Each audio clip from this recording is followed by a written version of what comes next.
Sí, amigos de Riduca Online, avanzamos con más informaciones. Bueno, el sector o el área de Panamá Oeste es un lugar preocupante. Ayer el asesor empresarial René Quevedo fue a dar una charla ante la Cámara de Comercio de Panamá Oeste y dio unos datos interesantes, ¿no? La provincia de Panamá Oeste, según la información que nos hacen llegar, empleaba más o menos unos 290.426 trabajadores. Señor Quevedo, las informaciones que usted dio, ¿cómo anda esto por allá en Panamá Este y sobre todo con el tema del COVID? Sí, bueno, primero, gracias por la invitación. Efectivamente, ayer tuve la oportunidad de conversar con los empresarios de Panamá Oeste con respecto a la situación de la provincia. En ese evento también estuvieron presentes algunos miembros de la Asamblea Legislativa. Tuvo la diputada Marilyn Vallarino y la diputada Yesenia Rodríguez. Panamá Oeste es para mí un foco de atención porque en los últimos 10 años ha tenido un crecimiento desbordado de la población que ha excedido su capacidad, digamos, en materia de servicios públicos, ha desbordado temas como la vialidad, transporte, el agua, saneamiento, educación y servicios públicos y también empleo. Entonces, en los últimos 5 años ha habido una situación, digamos, ha continuado el crecimiento, sin embargo, el empleo no ha sido cónsono con el crecimiento poblacional. Entonces, ¿qué está ocurriendo en este momento?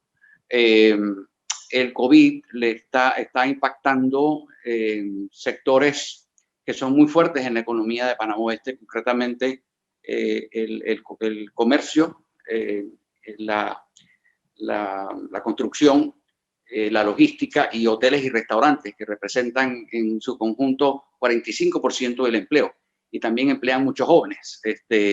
Entonces, lo que ha ocurrido en los últimos 5 años es de que, a pesar de que se generaron 41.000 nuevos empleos, aproximadamente 1.700 jóvenes menores de 30 años perdieron sus fuentes de ingreso. Entonces, el COVID está agravando esta situación al punto tal que esto está teniendo un impacto directo en temas como la delincuencia. Por ejemplo, a octubre del 2020, en comparación con enero-octubre del 2019, a nivel nacional los homicidios han aumentado en 14%. Sin embargo, en Panamá Oeste los homicidios han aumentado en 145%, es decir, más del doble. Hace un año los homicidios en Panamá Oeste eran 1 de cada 11 homicidios a nivel nacional, ahora son 1 de cada 5. De tal manera que estamos ante una situación realmente complicada, y de allí la importancia y la necesidad de reactivar los proyectos de infraestructura pública que se tienen pensados, que se tenían programados para la provincia, por el impacto social que tiene y la capacidad que tiene para generar empleo incluyente y generar emprendimiento. Así que ese es un poco el marco de la discusión que tuve con los empresarios. Es una situación delicada. Sí, señor Quevedo, coméntenos algo. ¿Esto venía en descenso y con el COVID se agravó? ¿Así era que venía la cosa? Sí. Ya antes de la pandemia teníamos una situación terriblemente complicada. En los últimos 5 años, para poner un dato nada más, el número de desempleados menores de 24 años, estamos hablando de jóvenes, había aumentado 82%. Esto fue antes de la pandemia. Entonces, definitivamente lo que ha hecho la pandemia es impactar los sectores que son realmente la columna vertebral del empleo en Panamá Oeste, y esto está teniendo consecuencias directas ya en las repercusiones sociales, como la delincuencia, y definitivamente esto se va a poner peor. También creo que es importante porque de alguna manera Panamá Oeste puede ser indicativo de lo que pudiéramos estar viendo a nivel nacional.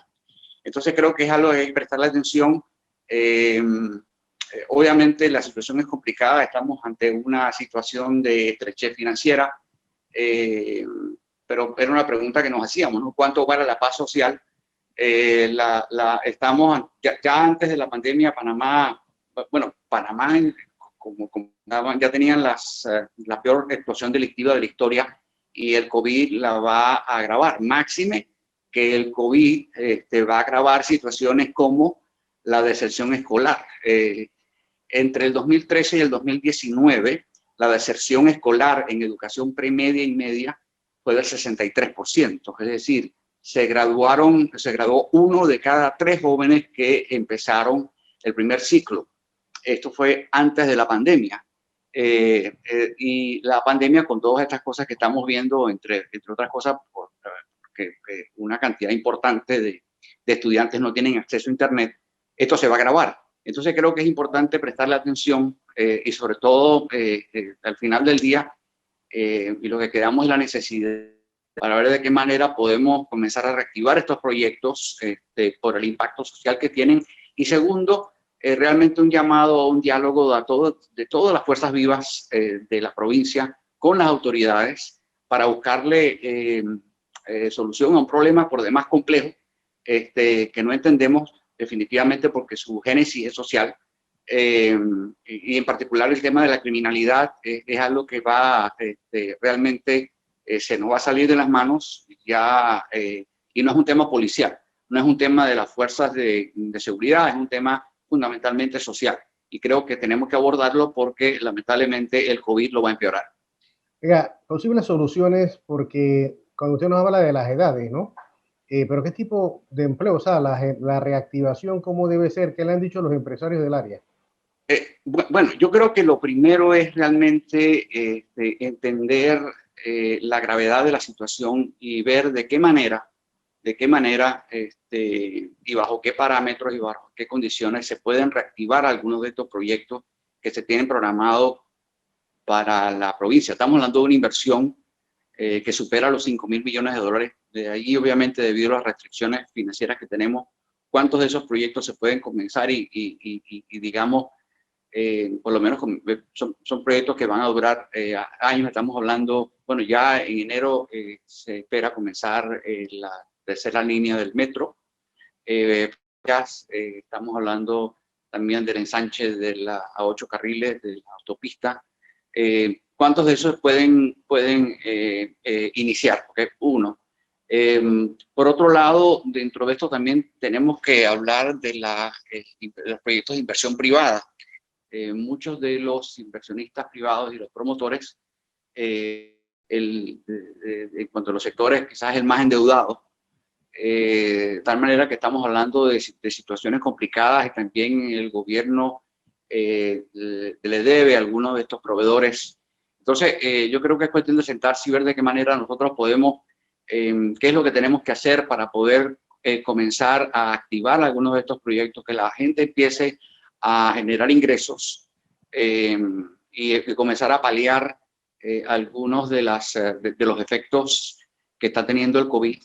Y al tiempo pues que se van eliminando las restricciones de movilidad, sin olvidar que estamos hablando de una pandemia y donde Panamá Oeste tiene algunos de los índices más altos de contagio. Estamos aquí en una situación compleja, pero dentro de todo esto no podemos olvidarnos que el enemigo no solamente es el virus, es el hambre también. Entonces creo que el llamado es realmente a un diálogo y tratar de buscar soluciones relativamente rápido. Esto es algo que tiene que solucionarse o tiene que comenzar a verse algún tipo de acción en un periodo no mayor de 6 meses, porque ya la situación está bastante crítica. Así es, bueno, cómo no, muchas gracias entonces al licenciado René Quevedo, él es asesor empresarial, conversando aquí con nosotros en Riduca Online. Les informó Rigoberto Dumas Castillero.